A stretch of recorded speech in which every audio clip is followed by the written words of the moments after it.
दोस्तों सेमी जान ने यहाँ पर क्या हिल टर्न कर लिया है, क्योंकि उन्होंने अपने दोस्त कोडी रोड्स पर हलवा किक लगा दिए हैं। साथ ही साथ और भी हमें काफी कुछ देखने को मिला। तो ये वीडियो काफी इंटरेस्टिंग हो गया, वीडियो के अंत तक बने रहे। दोस्तों आज के मंडे नाइट रॉ को हम स्टार्ट करते हुए दिखते हैं सेथ रोलिंस ने प्रोमो देते हुए उनके रॉयल नंबर मैच विनर बनने के बारे में बात की। इसके साथ ही उन्होंने रॉ नेटफ्लिक्स प्रीमियम पर सीएम पंक के खिलाफ मिली करारी हार का जिक्र करते हुए इस चीज ने उन्हें गहन चिंतन करने पर मजबूर कर दिया था। सेथ रोलिंस ने खुद को सबसे बेहतरीन बताते हुए कहा कि उन्होंने पिछले वीक ड्रू मैकिंटायर को हराने के साथ ही बदला लेने की शुरुआत कर दी। सेथ रोलिंस ने रॉयल नंबर मैच में John Cena, Roman Reigns, Drew McIntyre जैसे कई सुपरस्टार को एलिमिनेट करने का दावा किया। उन्होंने सीएम पंक को भी एलिमिनेट करके उनके रेसलमेनिया के मेन इवेंट में जगह बनाने के सपने को चकनाचूर करने की बात की। तो आर्किटेक्ट ने इस चीज का भी जिक्र किया कि उन्हें रॉयल नंबर विनर बनने के बाद वर्ल्ड हेवीवेट चैंपियन गुंथर और undisputed WWE champion Cody Rhodes में से किसके पीछे जाना चाहिए। जल्दी गुंथर का सेगमेंट में दखल हुआ और उन्होंने सेथ रोलिंस से पूछा कि वो इतने महीने कहां थे।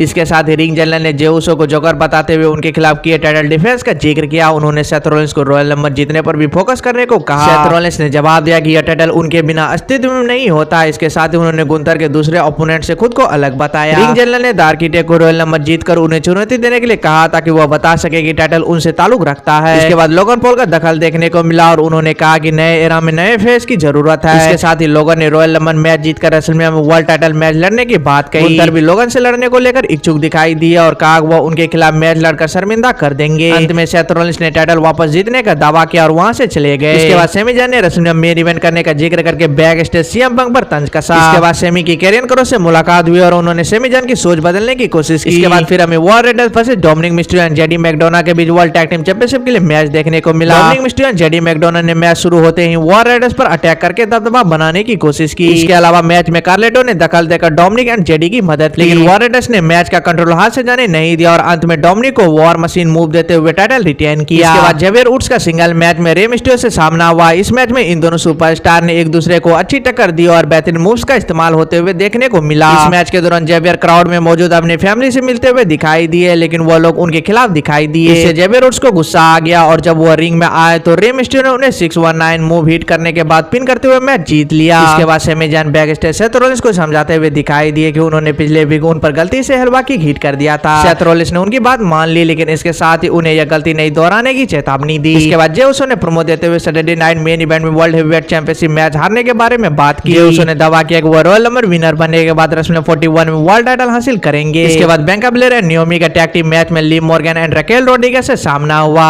इस मैच में दोनों टीमों के बीच जबरदस्त फाइट हुई और दोनों ही आसानी से हार मानने को तैयार नहीं थे। जब बेबी फेस टीम जीत के करीब थे तो डोमिनिक मिस्टीरियो ने दखल देकर रेफरी का ध्यान भटका दिया। इससे गुस्सा होकर बियांका ने डोमिनिक पर अटैक किया और उन पर रिंग साइड पर छलांग लगा दी। अंत में नाओमी ने लिव पर अपना बड़ा मूव लगाकर उन्हें पिन करना चाहा, लेकिन रकेल ने उन्हें बाहर खींचने के बाद एप्रन पर पटक दिया। जल्दी लिव मॉर्गन ने नाओमी को पिन करके अपनी टीम को जीत दिला दी। इसके बाद पॉल हेमन ने प्रोमो देते हुए रोमन रेंस की तारीफ की और खुलासा किया कि वह WWE 2K25 के कवर स्टार होने वाले हैं। इसके बाद पॉल हेमन ने कहा कि रोमन रेंस उलाफाला हासिल करने के बाद अब अनडिस्प्यूटेड WWE चैंपियनशिप के लिए जाने वाले हैं। पॉल ने कहा कि रोमन रॉयल नंबर के जरिए इसकी शुरुआत करेंगे। साथ ही यह भी दावा किया कि सभी रोमन रेंस की तरह बनना चाहते हैं। इसके बाद ड्रू मैकिंटायर का सेगमेंट में दखल हुआ और उन्होंने पॉल हेमन को मिली सफलता का श्रेय खुद को दिया। ड्रू मैकिंटायर ने खुद को ब्लड लाइन का डैडी बताते हुए उस घटना को याद किया जब उन्होंने रोमन रेंस को एलिमिनेट करके रॉयल नंबर जीता था और रेसलमेनिया 36 में ब्रॉक लेसनर से WWE चैंपियनशिप जीता था। ड्रू मैकिंटायर ने इस चीज का भी जिक्र किया कि पॉल हेमन का रोमन रेंस के साथ आना उनके लिए फायदेमंद साबित हुआ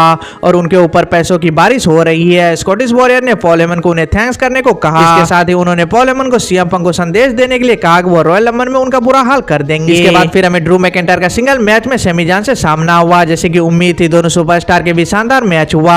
इस मैच के दौरान सेमी जान की नाक से खून निकलने लगा, लेकिन वो आसानी से हार मानने को तैयार नहीं थे। अंत में सेमी जान हलवा किक लगाकर मैच खत्म करना चाहते थे, लेकिन ड्रू ने खुद को बचाने के बाद रॉब्स की मदद से सेमी जान को पिन करते हुए मैच जीत लिया। सेमी जान ने चीटिंग से मिली हार की वजह से रेफरी पर गुस्सा करना शुरू किया तो मैकिंटायर ने उन पर अटैक कर दिया। इसके बाद कोडी रोड्स ने आकर सेमी जान को बचाया। जल्दी केविन ओवेंस भी आकर ब्रॉल में शामिल हो गए। इस दौरान सेमी जान ने कोडी रोड्स को गलती से हलवा किक हिट किया और केविन ओवेंस इससे काफी खुश दिखाई दिए। इसके बाद फिर हमें रॉ के मेन इवेंट में कोडी रोड्स और सीएम पंक का सेगमेंट देखने को मिला। कोडी रोड्स अपने ओपोनेंट केविन ओवेंस के बारे में बात कर रहे थे, तभी सीएम पंक वहां आ गए। सीएम पंक ने 434 दिन लंबे WWE चैंपियनशिप रन का जिक्र करके कहा कि उनके कई दोस्त उनसे दूर हो गए थे और अब वही चीज कोडी रोड्स के साथ हो रही है। सीएम पंक ने भी कहा कि कोडी रोड्स सुपरमैन बनना चाहते हैं। इस दौरान कोडी रोड्स के पूछने पर सीएम पंक ने उन्हें उनका दोस्त बताया। साथ ही वेस्ट इन द वर्ल्ड ने कहा कि वो रॉयल नंबर जीतने के बाद अमेरिकन नाइटमेयर को रेसलमेनिया में चुनौती देंगे। वही कोडी रोड्स ने कहा कि चीजें बदल चुकी है। जहां वो अतीत में सीएम पंक पंक का पीछा करते थे और अब सीएम पंक उनका पीछा कर रहे हैं। इसके साथ ही कोडी रोड्स ने कहा कि वो सीएम पंक द्वारा रॉयल रंबल मैच जीतने के बाद रेसलमेनिया में चुनौती देते हुए देखना चाहते हैं ताकि साबित कर सके कि कौन असली बेस्ट इन द वर्ल्ड है। तो दोस्तों इसी के साथ इस वीक का रॉ ये पर खत्म होता है। तो दोस्तों आपको इस वीक का रॉ कैसा लगा हमें एक प्यारा सा कमेंट करके जरूर बताएं। तो दोस्तों इस वीडियो में इतना ही, तो चलिए मिलते हैं नेक्स्ट वीडियो में।